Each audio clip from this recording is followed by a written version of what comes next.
구약 성경 욥기 2장 1절부터 13절입니다.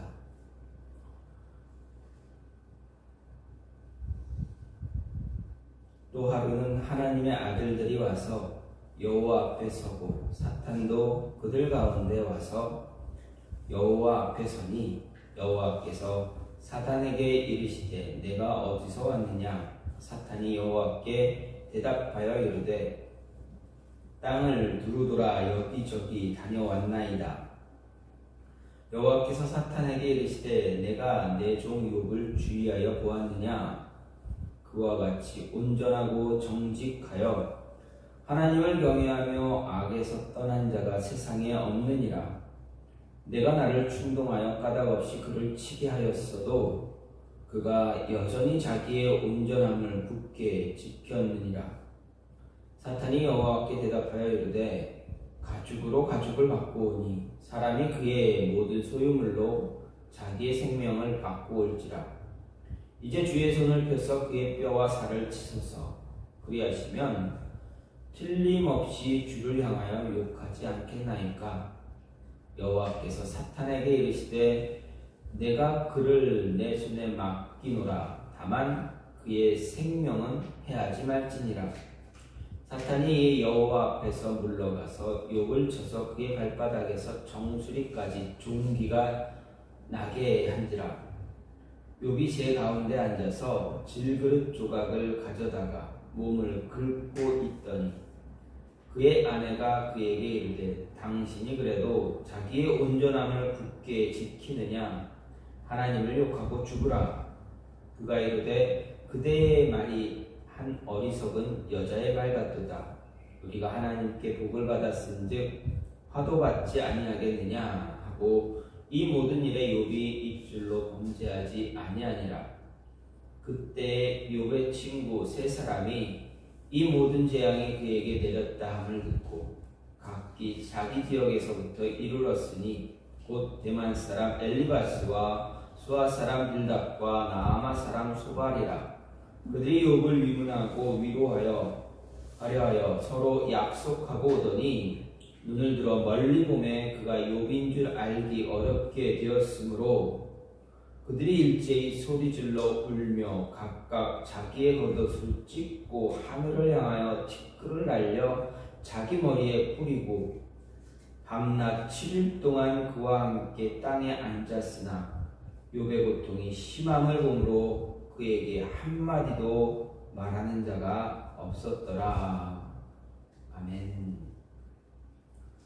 오늘 말씀 욥기 2장 1절부터 13절 말씀입니다. 욥기 2장 말씀은 하나님과 사단 간의 이런 하나님의 회의 가운데 천사 회의에 사단이 같이 참석해서 회의를 하는 모습으로 시작이 됩니다. 그리고 그 회의 가운데서 그 모습 가운데서 사탄이 욥을 두 번째 시험하는 재난 가운데서 시험하는 그런 모습이 기록되어져 있습니다.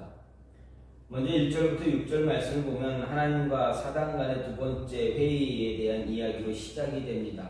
그런데 보게 되면 첫 번째와 1장에서의 모습과 거의 유사하게 시작이 됩니다. 먼저 하나님의 아들들이 하나님 앞에 와 서 있습니다. 그리고 사단도 하나님께 와서 서게 됩니다. 그때 하나님이 묻습니다. 너가 어떻게 되느냐, 어디에 있었니, 무엇을 하고 왔느냐 묻자 사단이 뭐라 이야기합니까? 처음처럼 땅을 두루 돌아다니다 왔습니다 말합니다.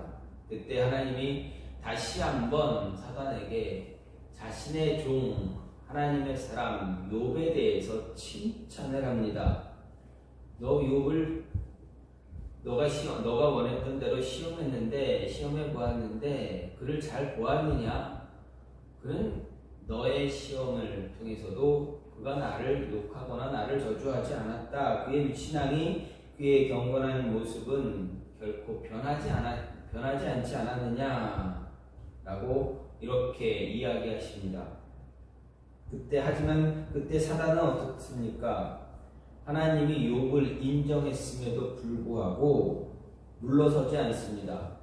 도리어 더 강력한 시험을 요구합니다. 다시 말해서 오늘 말씀을 보면 가죽을 4절 말씀에서 보면 가죽을 갖고 오니 사람의 그의 모든 소유물로 자기의 생명을 갖고 올지라 이렇게 이야기하면서 하나님께 욥을 향한 육체적 시련, 가족이 아니라 주변의 하인, 재산, 재물이 아니라 욥 자신에게 그 힘든 시련을 가하면 틀림없이 하나님 욕할 것이다, 하나님 배신할 것이다 이야기합니다. 그때 하나님은 사단의 요구를 어떻게 하십니까? 허용해 주십니다. 물론 하나님께서 사단의 주장을 인정하신 것이 아닙니다. 인정했기 때문에 허용한 것이 아닙니다. 이 모습을 통해서 사단의 요구를 허용하신 것은 욥의 신앙을 더 돋보이게 하기 위해서입니다. 그리고 그의 신앙을 더 성숙하게 성장시키기 위한 하나님의 의로운 뜻이 담겨져 있다라는 것입니다. 그렇다면 여기서 볼 수 있는 것, 우리가 생각할 수 있는 것 한 가지는 하나님의 허용은 하나님의 또 다른 뜻과 의도가 숨어져 있고 그 허용을 통해서 하나님은 우리를 더 성장시키시기를, 믿음의 성숙을 이끌어내기를 원하신다라는 것입니다. 또 이어서 7절부터 10절 말씀을 보게 되면 하나님 앞에서 물러나온 사단이 어떻습니까? 욥에게 하나님께 허락을 받은 하나님의 허용을 통해서 욥의 육체의 시련을 가합니다.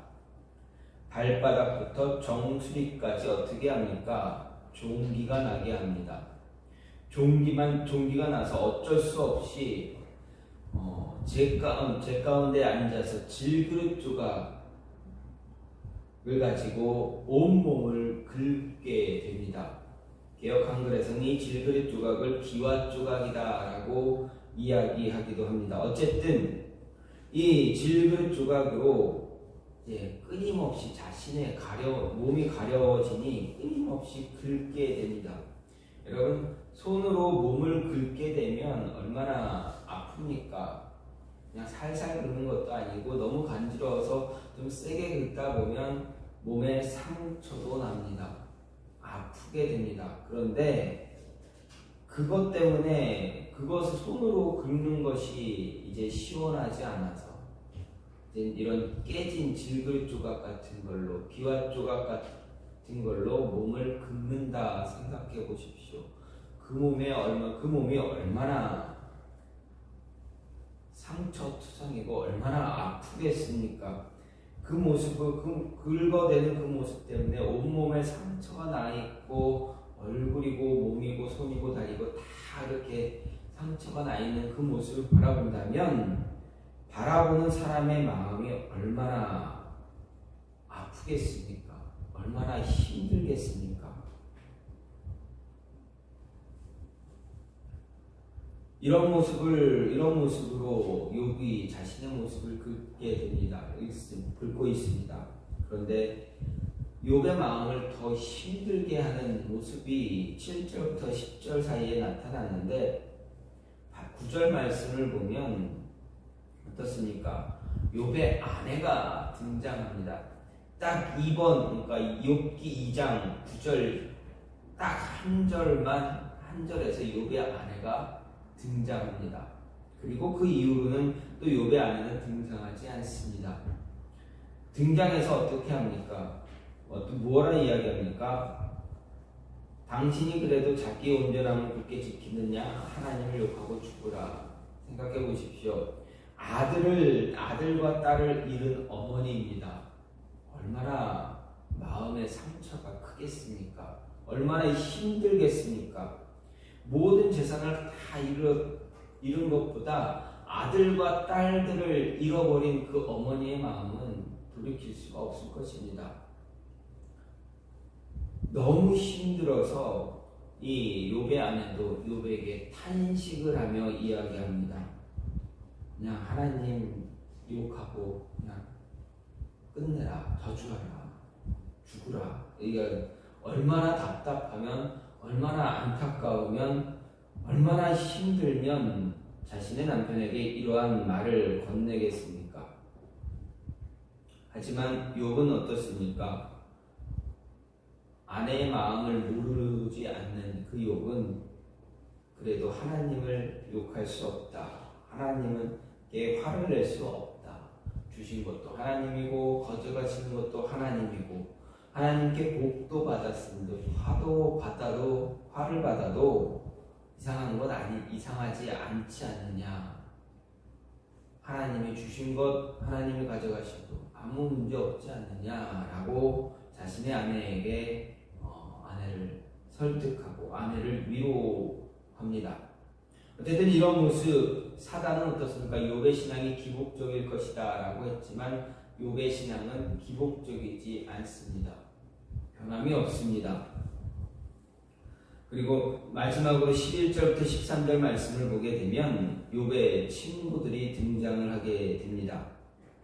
대만 사람 엘리바스, 수아 사람 빌단, 나아마 사람 소발이 등장하게 됩니다. 이들이 살았던 이들의 거처가 어디인지는 확실하게 알 수는 없지만 어쨌든 그 당시에 서로가 서로 연락을 해서 함께 가자 합니다. 우리 친구, 내 친구, 우리의 친구 욥을 함께 조문하자. 그의 마음을 위로해보자. 함께 가서 그와 함께 우리 신앙 안에서 믿음 안에서 함께 이렇게 해보자 라고 이야기 나누며 함께 와서 욥을 찾아왔습니다. 그런데 어떻게 됩니까? 말씀을 보면 그 모습이 너무 비참해서 말 한마디 건넬 수 없는 그 정도의 모습이었기에 소리 지르고 소리치며 울며 불며 하나님 앞에 옷을 찢고 죄를 뿌리고 그렇게 앉아서 7일 밤낮을 아무 말 한마디 못하고 욥 옆에서 가만히 흐느끼며 울고 있습니다. 함께 그냥 흐느끼기만 합니다. 그런 모습이 이렇게 11절부터 13절까지 나옵니다. 물론 오늘 2장 이후로 3장부터 이제 욥과 논쟁을 펼치면서 욥을 더 힘들게 하기도 하지만 지금 욥기 2장 안에서는 이 세 명의 친구, 욥의 세 친구는 욥과 함께 그의 슬픔과 고난, 그가 처한 모든 것을 함께 하기 위해서 정말 애쓰고 노력하고 있는 그런 모습이 나타나고 있다라는 것입니다.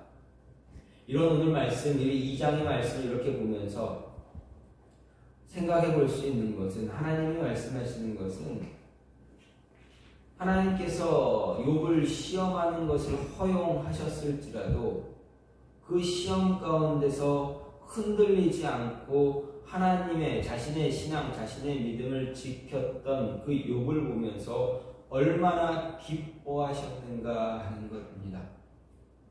그렇습니다. 하나님은 하나님의 사람들이 어떤 상황에서든지 어떤 모습에서든지 자신의 삶 속에서 하나님의 뜻을 이해하고 하나님을 향한 믿음과 신앙을 지키는 것을 하나님은 정말 기뻐하신다라는 것입니다. 힘들고 어렵고 말로 할 수 없는, 어디에 호소할 수 없는 그런 상황일지라도 억울한 모습을 가질지라도 그 안에서 끝까지 신앙의 모습을 지키려고 하는 그 모습을 하나님은 기뻐하신다라는 것입니다. 이 모습을 보면서, 이 모습을, 하나님의 기쁨을 생각하면서 오늘 말씀을 통해서 그러면 하나님을 기뻐하게 하기 위해서 우리는 어떻게 해야 되는가? 오늘 말씀은 무엇을 해야 되는가? 우리에게 필요한 것이 무엇인가를 이야기해 줍니다. 먼저 믿음으로 인내할 때 하나님은 더 기뻐하신다라는 것입니다. 믿음으로 인내하는 자를 하나님은 기뻐하시는 하나님이시다라는 것입니다. 3절 말씀을 보면 하나님께서 사단의 첫 번째 공격을 믿음으로 이겨낸 욥을 얼마나 자랑스럽게 생각하는가를 볼 수가 있습니다. 이 사실로부터 한 가지 귀한 생각, 귀한 진리, 하나님이 우리에게 말씀하신 욥기의 저자가 우리에게 이야기하고자 하는 것 무엇이냐? 성도가 하나님을 기쁘게 드릴 수 있는 유일한 방법은 바른 믿음을 소유하는 것이다 라는 것입니다. 그렇습니다. 아주 냉정하게 말해서 우리가 물질을 드린다고 하나님 기뻐하시는 하나님이 아니다라는 것입니다. 살찐 송아지를 잡아서 제사를 드린다 해서 행복해 하실 하나님 아니다라는 것입니다. 왜 그렇습니까? 하나님은 무엇이 부족한 분이 아니기 때문입니다. 모든 것이, 세상의 모든 것이 다 하나님의 것이기 때문에 우리가 하나님의 것을 가지고 하나님께 드린다 해서 하나님께 기쁨을 드릴 수 있느냐? 그렇지 않다라는 것입니다. 모든 것이 하나님으로부터 왔기에 다시 하나님께 돌려드린다 할지라도 그것 때문에, 그 모습 때문에 하나님이 기뻐하겠느냐? 그렇지 않다라는 것입니다. 하지만 믿음은 다르다 이야기합니다. 세상에서 정말 귀한 것이 믿음입니다. 예수님께서는 가버나움의 한 백부장의 귀한 믿음을 보셨을 때 무엇라 말씀하셨습니까? 이스라엘 가운데서 이만한 믿음 내가 만나보지 못했다. 정말 기뻐하셨습니다. 세상에서 믿음이 흔한 것 같아 보이지만 정말 그렇지 않다라는 것입니다. 믿음만큼 귀한 것이 없습니다. 믿음만큼 찾아보기 어려운 것도 없습니다. 특히 고난 가운데, 힘든 상황 가운데, 어려운 환경 가운데서 믿음 지키는 것, 그 믿음을 찾는 것 정말 어렵습니다. 생각해 보십시오. 욥과 같은 그 상황에서 믿음을 지킬 수 있느냐?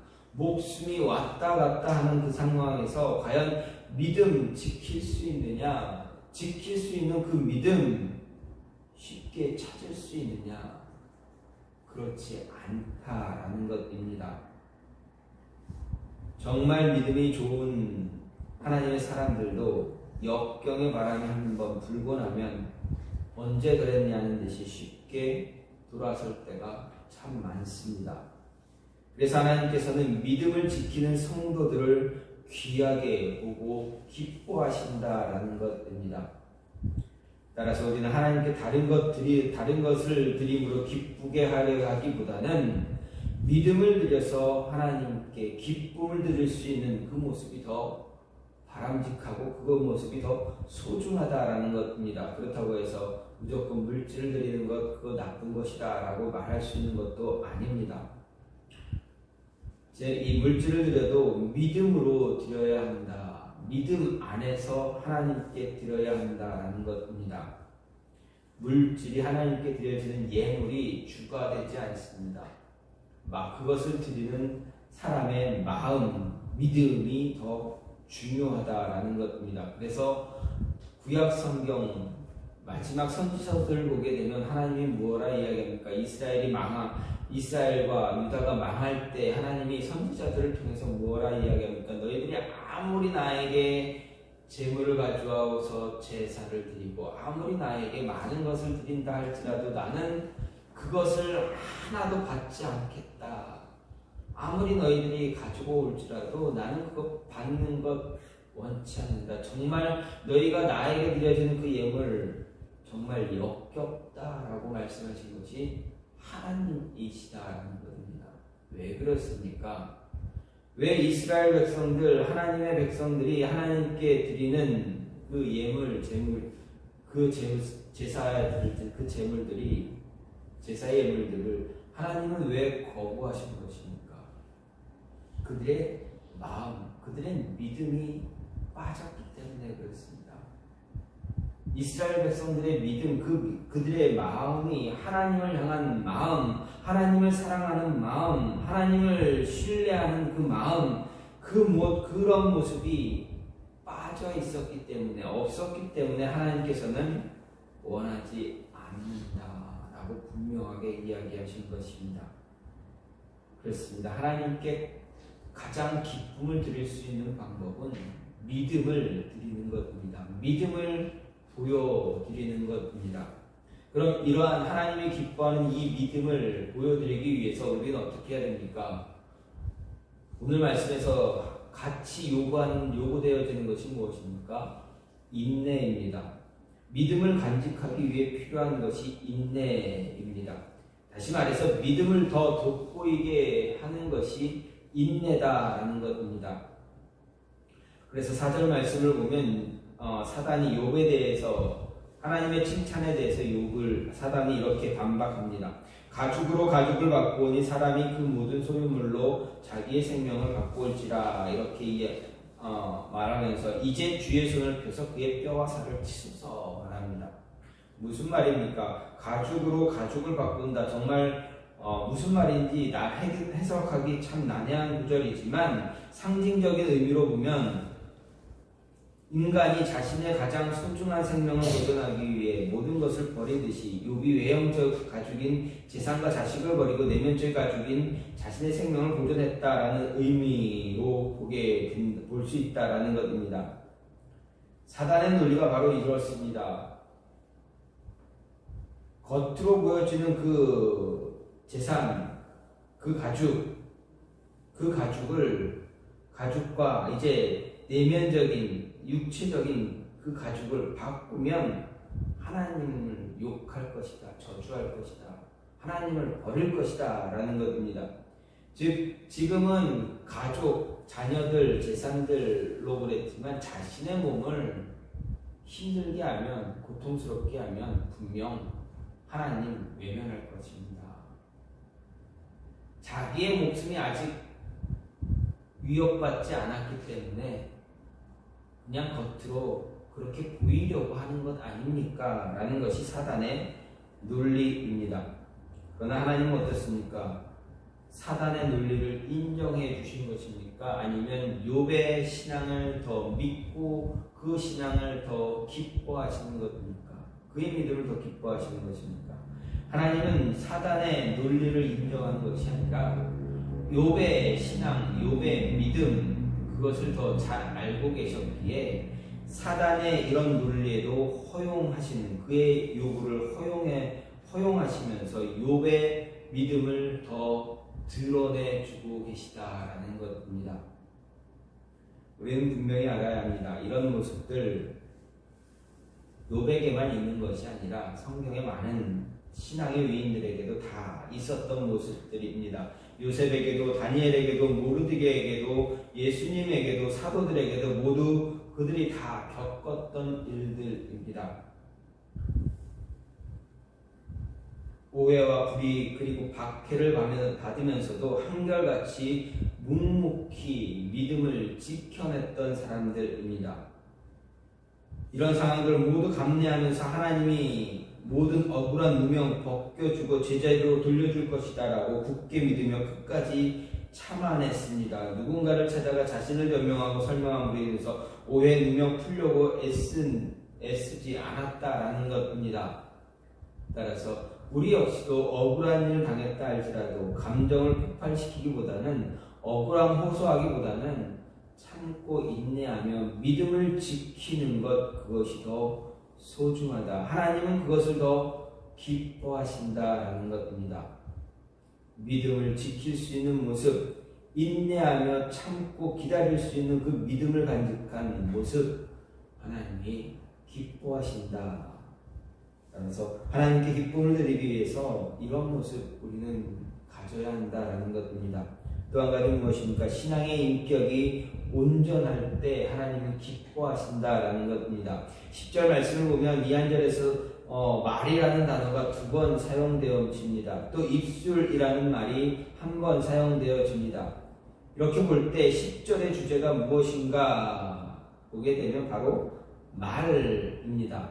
우리가 하는 우리의 입술을 통해서 나오는 말이 바로 주제가 되어집니다. 그렇습니다. 누가 뭐래도 10절의 주제는 말입니다. 말이 그 사람의 신앙과 인격을 보여주는 것이다 라고 말하고 있습니다. 보십시오. 욥과 그의 아내가 처한 상황 크게 다르지 않습니다. 원래 부부는 일심동체라 할 수가 있습니다. 당한 고난이 다를 수가 없습니다. 생각도 크게 다를 수 없습니다. 똑같은 상황, 똑같은 처지에 놓여 있습니다.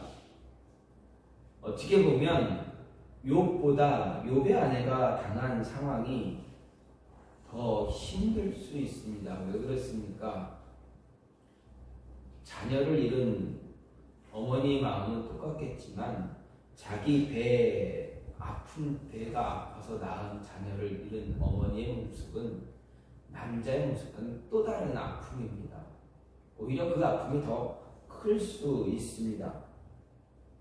그런데 어떻습니까? 10절 말씀을 보면 결정적으로 다른 모습들이 나타납니다. 다른 모습이 하나 나타납니다. 욥의 아내는 상황이 어찌됐든 하나님을 욕하고 죽으라고 말을 합니다. 우리가 심적으로 이해한다고 할지라도 정말 해서는 안 되는 그러한 모습입니다. 말입니다. 하나님의 백성으로 절대 하지 말아야 될 그런 모습입니다. 반면 욥은 어떻습니까? 우리가 하나님께 복을 받았은즉 재앙도 받지 않겠느냐 말합니다.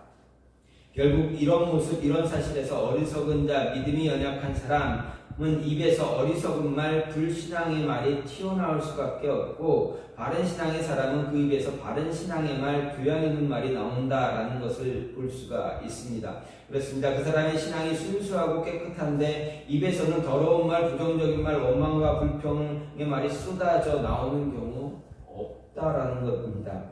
농담으로라도 그런 말은 입 밖에 내지 않습니다.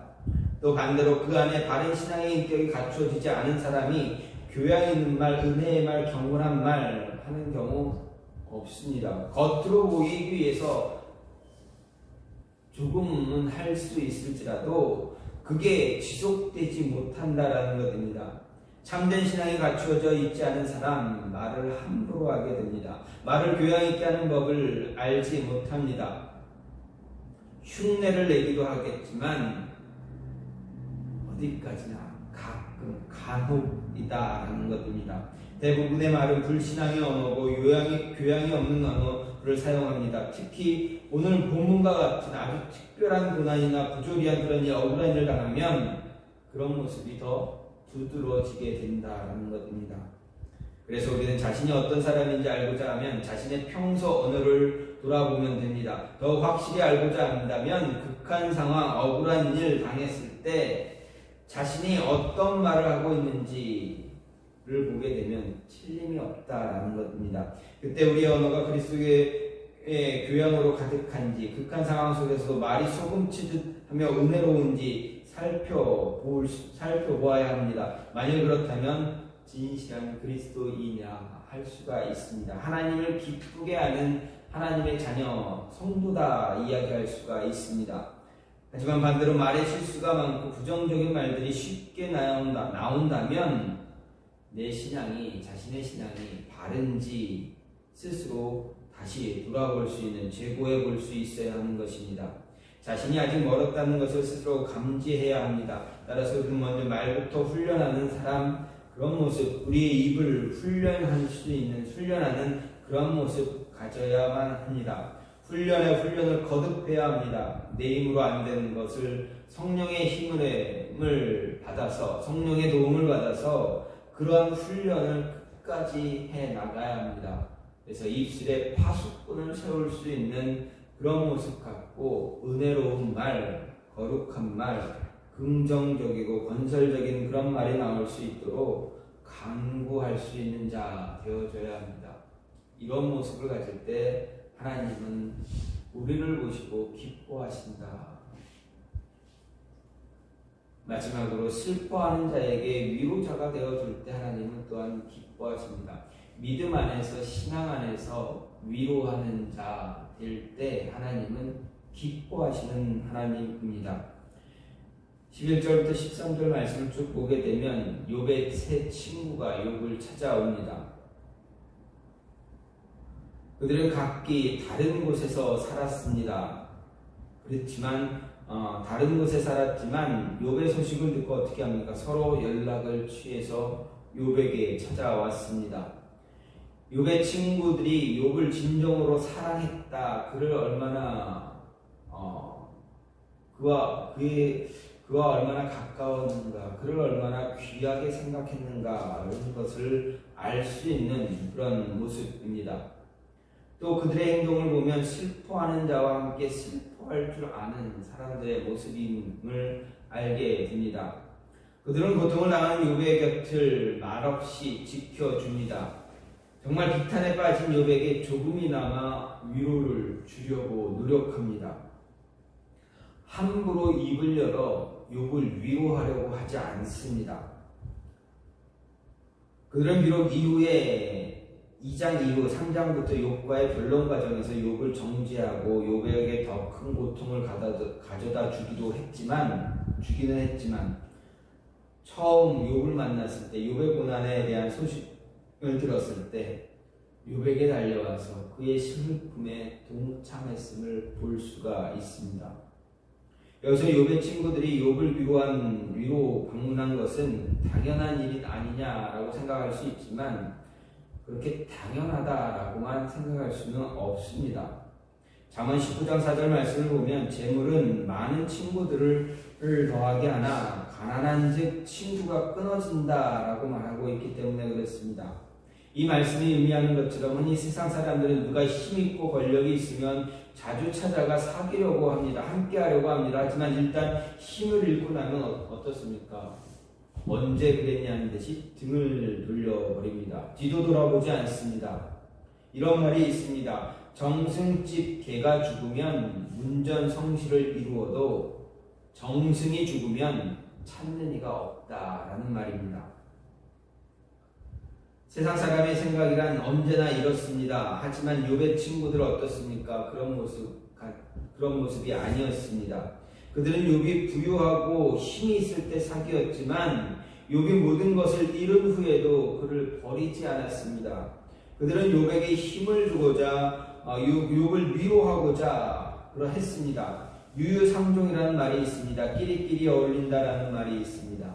욥이 의롭다 보니 그의 친구들도 다 의로운 사람이었다라는 것입니다. 욥이 고난을 당한 사람들을 위로했듯이 그의 친구들도 고난을 당한 욥을 위로하고자 했습니다. 바로 이런 모습을 하나님은 기뻐하신다. 믿음 안에서 신앙 안에서 함께 위로하고 함께 그 힘든 일들을 같이 헤쳐나가려고 하는 그 모습, 하나님이 그 모습을 더 기뻐하신다라는 것입니다. 배신이 일상화되었다시피 오늘날 관점에서 볼 때 고난당한 친구를 위로하고자 먼 길을 마다 않고 달려오는 욥의 세 친구들 모습은 정말 아름다운 모습입니다. 하나님이 기뻐할 만한 모습입니다. 하나님 우리가 아름다운 사람 되기를 희망하고 아름다운 사람 되기를 기뻐하십니다.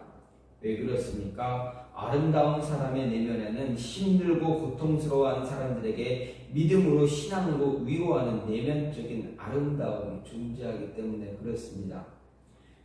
진정한 아름다움은 내적인 아름다움입니다. 하나님은 우리 모두가, 저와 여러분 모두가 내적 아름다움을 지닌 진정한 믿음의 사람 되기를 원하신다라는 것입니다. 그런 사람 되었을 때 기뻐하시는 분입니다. 하나님 우리가 믿음 안에서 서로 격려하고 위로하고 다독이며 함께 신앙의 성장 이루어가기를 기대하시며 기뻐하십니다. 겉으로 보이는 아름다움에는 분명 한계가 있습니다. 외적인 아름다움은 시간 지나면 변하게 됩니다. 하지만 내적인 아름다움은 어떻습니까? 시간이 지나면 지날수록 깊이가 더 깊어집니다. 이 내적 아름다움 가운데 욥의 친구들의 모습 무엇입니까? 가장 낮은 처지에 슬픔을 당한 이들을 찾아가 함께 아파하고 안아주고 함께 울어줄 수 있는 그런 모습, 그런 마음, 믿음의 모습을 가진 그 모습을 하나님은 기뻐하신다라는 것입니다. 그래서 성경은 바울은 로마서 12장 15절에서 즐거워하는 자들로 함께 즐거워하고 우는 자들로 함께 울라라고 말하고 있습니다.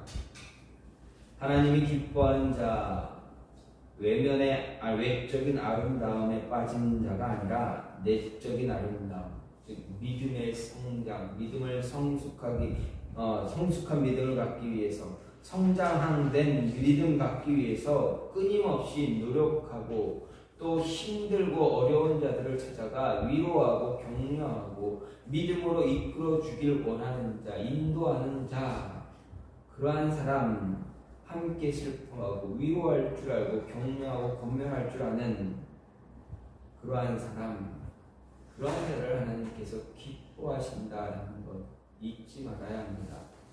그러기 위해서 가장 기본이 되어지는 것이 무엇입니까? 믿음입니다. 하나님 안에서, 믿음 안에서 모든 것을 할 수 있는 모습이 필요하다. 믿음 안에서 위로자가 되어주는 것, 그것이 하나님이 기뻐하는 것입니다. 기뻐하는 모습입니다. 이 모습이 저와 여러분의 삶에서 늘 변함없는 모습으로 나타날 수 있기를 간절히 소망합니다.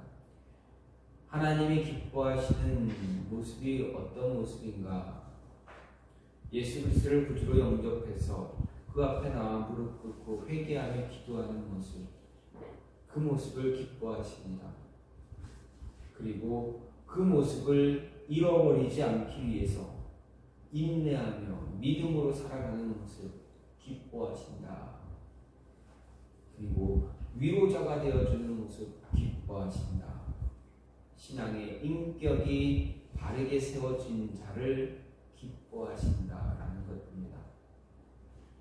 이런 모습이 저와 여러분의 삶에서 이 한 주간에서 나타나서 하나님이 여러분을 통해서 여러분들의 말 한마디 행동 하나를 통해서 정말 기뻐하며 즐거워하시는 모습이 있기를 간절히 소망합니다. 이 시간 같이 기도하기 원하는데 하나님